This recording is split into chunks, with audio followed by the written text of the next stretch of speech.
Yes, Kampala TV 256 bwena muganda nga kyagyekomiddeko. Nja kwebaza okubanga gwe wasalawo amawulire gonna agafa mu ggwanga Uganda okubanga ogafunye ano Kampala TV 256. Gwena tanaba kubanga osubscribinga, nja kusaba okubanga osubscribinga, olikinga ate era n'okubanga okomentinga. Olunaku olwaleero bannakibiina ekya National Unity Platform batudde wali mu offisi eyakulira oludda oluvuganya gavumenti Joel Ssenyonyi ne batuula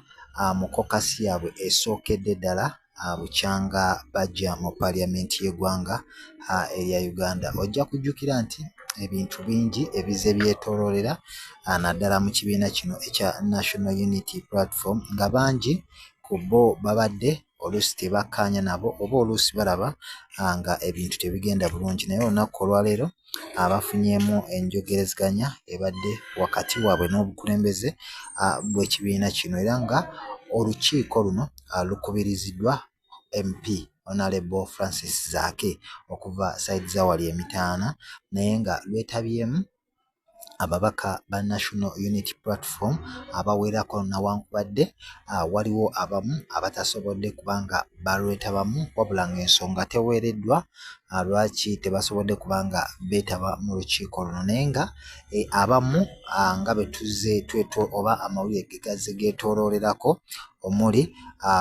Honorable Mathias Mpuuga Nsamba ono nno olunaku olwaleero mu lukiiko olwo talabiseeko yadde ng'ensonga tennaba kubanga etuweebwa okuva ku sayidi ye n'okuva mu bannakibiina ekya National Unity Platform. Kwoteeka omukyala amanyiddwa nga Joyce Baagala. Bano nno lwaki mbakoonyeeko? Ojja kujjukira nti bingi ebibadde bijja bibeetooloolerako oluvannyuma lw'omukulembeze w'ekibiina kya National Unity Platform Robert Kyagulanyi Ssentamu okuvaayo n'ategeeza Mathias Mpuuga okulekulira ku bwa komishona bwaliko essaawa mu paliamenti y'eggwanga Uganda ate n'okuddizibwa ebbali ku bwa pulezidenti ku bwamyuka omukulembeze w'ekibiina kino wano mu Central Region oba mu region ya Buganda. Mathias Mpuuga bwe yavaayo n'agaana kino nno kyayongera olukonko lw'amaanyi wakati w'ababaka abamu naddala abo abali mu kibiina kya National Unity Platform n'obukulembeze bw'ekibiina kino era ng'omu ku baasinga okwetooloolerwako ennyo yali omukyalo oyo Joyce Baagala era naye Joyce Baagala olunaku olwaleero atalabiseeko mu kokasi eno wadde nga omubaka Medad Lubega Sseggona akali amaggwa ye yavaayo n'akyogera lunye n'ategeeza nga ye bwali mukwano gwa Mathias Mpuuga nga gwatasobola kuvaamu essaawa eno ye alabiseeko mu kokasi eno era ng'ebiteeseddwako abaddeyo butereevu nnyo mu kokasi eno wabula mbadde njagala nkuweeyo abamu ku babaka abavaayo lwatu ne bakitegeeza nga Mathias Mpuuga waali mukwano gwabwe yadde nga mu lutuula luno babaddemu. Akulembedde no ye Mike Kakembo. Kakembo ono yakulira oba yakiikirira Entebbe Municipality. Ono nno yavaayo n'ategeeza lunye nti omukulembeze Kyagulanyi amuwagira naye okusalawo kwakoze yeetakuwagira era yavaayo n'ategeereza ddala nga gye waatakkiriziganya na ndowooza oba na kiteeso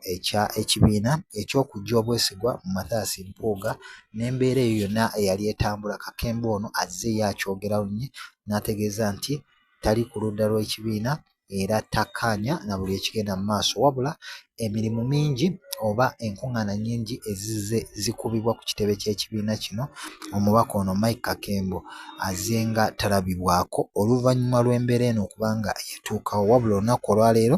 akomyewo nasobola okuba nga atudde mu kokasi y'ekibiina kino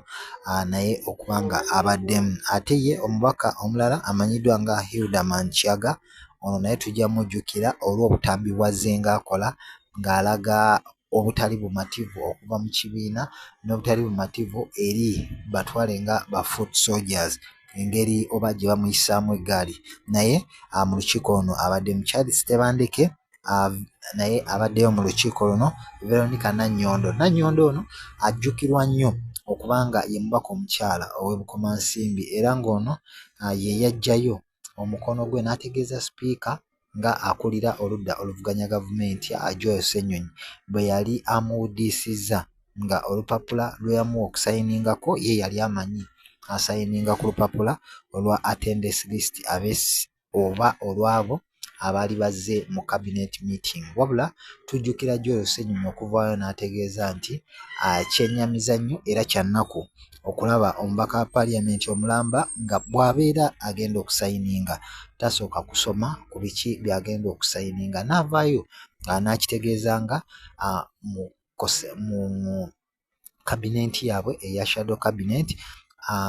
ababaka bonna abatuula ku shadow cabinet eno bwe bajja ne batuula era ne basayininga, naye Nannyondo tali omu ku abo ababaka abatuula ku shadow cabinet yaabwe era yeewuunya okubanga yali azze kukolamu ki okuvaayo n'ategeeza nti yali asayininze. Kati nno naye olunaku olwaleero alabiseeko mu meeting eno. Medad Lubega Sseggona akali amaggwa ono naye alabiseeko mu meeting eno okukoba eri ebyo ebiteeseddwako bannakibiina kya National Unity Platform. Ojja kujjukira nti Francis Zaake ono mu kibiina kino yakulira abavubuka mu kibiina kya National Unity Platform, yatudde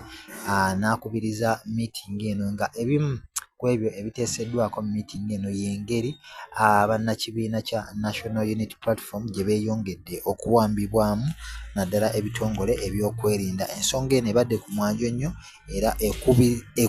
ekubaganyiziddwako nnyo ebirowoozo kw'oteeka n'embeera aba National Unity Platform bayinza batya okunyweza ebifo ebyo byonna bye basobola okuba nga bawangula, biki ebitagenze bulungi bo bye balowooza bye bayinza okubeera nga batereeza, n'engeri ey'okumalawo obumulumulu oba okweruma naddala okuli mu kibiina ekimanyiddwa nga ekya National Unity Platform. Naye gwe nja kujjukizaako muganda nga ali ku Kampala TV 256 era nga oba tonna subscribinga nja kusaba okuba nga osubscribinga, olikinga, okomentinga ate era nga osharinga. Obumu ku bukulembeze oba abamu ku bakulembeze naddala mu kibiina kino ekya National Unity Platform akikulira kennyini ye Robert Kyagulanyi Ssentamu ono nga ye president, Miss Jole Mugisha ono deputy president okuva side za wali mu Western, Joel Ssenyonyi ono secretary for information oba akwanaganya ku by'empuliziganya mu kibiina kino. Honorable Waiswa Mufumbira ono yamyuka Joel Ssenyonyi ku Chwabwa Ssekamwa oba obwogezi mu kibiina kino. Matasi Mpuuga ono nga ye deputy president okuvaako mu Central Region wano mu Buganda, naye ng'ojja kujjukira nti akulira ekibiina kino Robert Kyagulanyi Ssentamu Matasi Mpuuga yamuzzaako ebbali oluvannyuma lw'okwetaba mu mivuyo egy'okuba nga yeeyongeza ensimbi oba giyite commission award yalagirwa okuddako ebbali era nga mu kibiina ekifo kino kiragibwa nti kikyali vacant, tewali muntu yenna akirimu. John Baptist Nambeshi ono nga ye deputy president mu Eastern ate nga noono mu lukiiko olwaleero abaddewo ate nga Dr. Rina Zedriga Walu ono nga ye deputy president okuva ali mu North, David Louis Lubongoya secretary general w'ekibiina kino ate nga Aisha Kabanda ono nga atuulira ddala akakiiko akamanyiddwa nga aka disciplinary. Ojja kujjukira nti ne Katana ono n'akola nga treasurer mu kibiina kino. Buno bwe bumu ku bukulembeze obw'ekibiina kino naye nga bangi ku bo olunaku olwaleero tebabaddeewo mu kokasi eno, naye nga tulindiridde okulabira ddala oba okutuwa ensonga lwaki abamu ku bano tebabaddeewo mu kokasi eno, naye nga bannakibiina kya National Unity Platform batudde omulundi gwabwe okusooka ne beegaayagaayamu ngeri ki gye bagenda okunyweza obukulembeze mu bifo ebyo bawangula, ngeri ki gye balina okukolamu okumalawo obumulumulu naddala obwetooloolera mu kibiina ekya National Unity Platform, na ngeri ki enjawukana ezo gye zirina okubeera nga zimalibwawo mu kibiina kino. Kankwagalize olunaku olulungi gwena weekumire Kampala TV 256 tovaako weeraba.